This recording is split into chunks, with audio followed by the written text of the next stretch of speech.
Sappho was born on the island of Lesbos around 630 BCE.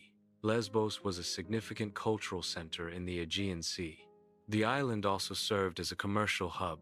Lesbos fostered a unique social environment for women. Aristocratic women in ancient Lesbos experienced more social freedoms. These women also enjoyed greater intellectual freedoms compared to Athenian women. This environment fostered a unique cultural and educational landscape. The freedoms allowed individuals like Sappho to thrive as poets. Sappho also excelled as an educator within this liberal society. The social climate of Lesbos provided fertile ground for intellectual and artistic development. Sappho's family was deeply involved in the political conflicts of Lesbos.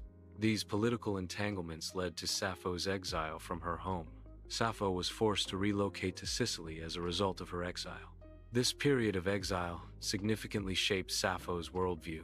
The experiences during her exile profoundly influenced her poetry. Sappho's works often reflect the themes and emotions stemming from her time away from Lesbos. Sappho led a Thiassos, a community for young women devoted to the muses. The Thiassos was not a school in the modern sense. It functioned as a finishing house for elite girls. Education focused on music, poetry, and dance. Ritual practices were also a key component of their education. The Thiassos prepared young women for their roles in society.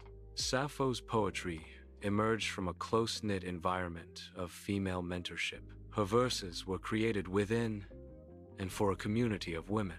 The poetry explores themes of love and longing. Jealousy, devotion, and loss are also central themes in Sappho's work. The intimate setting fostered the exploration of complex emotions in her poetry. Sappho's poetry is deeply connected to the landscape of Lesbos. The poems are set against the backdrop of apple orchards. Rose-blessed meadows also feature prominently in her verses. The shimmering moon provides a vivid setting for Sappho's work. These natural elements create a rich and evocative context for her poetry. Prior to Sappho, Greek poetry primarily centered on epic narratives. These epics typically recounted the deeds of gods and heroes. Sappho innovated by shifting the focus of poetry inward. Her work explored personal and intimate human experiences. This marked a significant departure from traditional epic themes. Sappho's introspective approach revolutionized Greek poetry. Sappho's poetry is characterized by its first-person perspective. This perspective creates a sense of immediacy and visceral connection with the reader. Her poems often explore themes of desire and personal experience. Sappho is known for her unflinching honesty in describing the physical symptoms of love. This directness contributes to the emotional power and impact of her work. Sappho's Ode to Aphrodite is a poem addressed to the goddess of love. The poem functions as a prayer, characterized by its desperation and intimacy.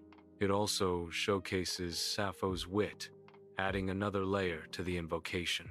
The poem exemplifies Sappho's unique approach to divine invocation through personal and emotional expression. Fragment 31 details Sappho's physical response. The poem describes her reaction to seeing a man converse with a woman she desires. It offers a precise depiction of erotic jealousy. Sappho's detailed account solidifies her literary legacy. The fragment provides insight into Sappho's emotional and physical state. Fragment 31 is a significant work in classical literature. Sappho's poetry was compiled into 9 scrolls. These scrolls were housed in the Library of Alexandria. The Library of Alexandria was a center of knowledge and scholarship. Sappho's collected works became central to Greek literary study. Her poetry remained a core part of the curriculum for centuries. The decline of paganism contributed to the disappearance of Sappho's writings. The rise of Christianity also played a significant role in this loss. Neglect over time further accelerated the disappearance of her literary output. Early church fathers actively condemned Sappho's poetry. Her work was labeled as immoral by influential religious figures. Orders were issued to burn and destroy copies of her poems. In the late 19th and early 20th centuries, significant archaeological discoveries were made in Oxyrhynchus, Egypt. Archaeologists excavated numerous papyri from the site. These papyri contained fragments of poems attributed to Sappho. The finds provided valuable insights into Sappho's work. These fragments have contributed significantly to our understanding of ancient Greek literature. Scholars meticulously worked to reconstruct fragmented papyri. This involved piecing together tattered scraps of ancient documents. The process led to the discovery of previously unknown lines of text. New poems and verses were unearthed through this painstaking effort. These discoveries contributed significantly to the modern revival of Sappho's work. The rediscovery provides valuable insights into classical literature and Sappho's contributions. The term lesbian is etymologically linked to the Greek island of Lesbos. Lesbos was the birthplace of Sappho, an ancient Greek poet. Sappho's poetry often explored themes of erotic and emotional desire between women.